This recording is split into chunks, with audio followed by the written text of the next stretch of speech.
2050 India Muslim ഭൂരിപക്ഷ രാഷ്ട്രമാകുമെന്ന report. അമേരിക്കയിലെ പ്യൂ research സെന്ററിൻ്റെതാണ് ഈ റിപ്പോർട്ട്. ലോകത്തെ ഏറ്റവും വേഗത്തിൽ വളരുന്ന മതവിഭാഗമാണ് മുസ്ലിം. ജനസംഖ്യയിൽ രണ്ടാമതുള്ളതും മുസ്ലിം മതവിഭാഗമാണ്.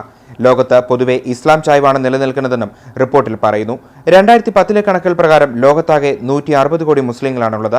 ഇതേ നില തുടർന്നാൽ ഈ നൂറ്റാണ്ട് കഴിയുമ്പോഴേക്കും ലോകത്ത് ക്രിസ്ത്യൻ ജനസംഖ്യയെ കടത്തിവെട്ടി മുസ്ലിം ജനസംഖ്യ ഒന്നാമതെത്തുമെന്നും പഠനം സൂചിപ്പിക്കുന്നു.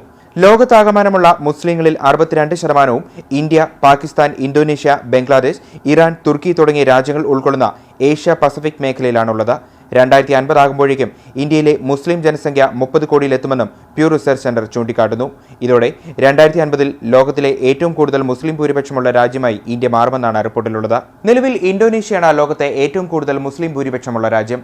2050 300 മില്യൺ മുസ്ലിം ജനതയുടെ വർധനവാണ് ഉണ്ടാകുന്നതെന്നും പ്യൂ റിസർച്ചിന്റെ റിപ്പോർട്ടിൽ പറയുന്നു. അന്വേഷണം.com വേണ്ടി സുനിൽ സുകുമാരൻ.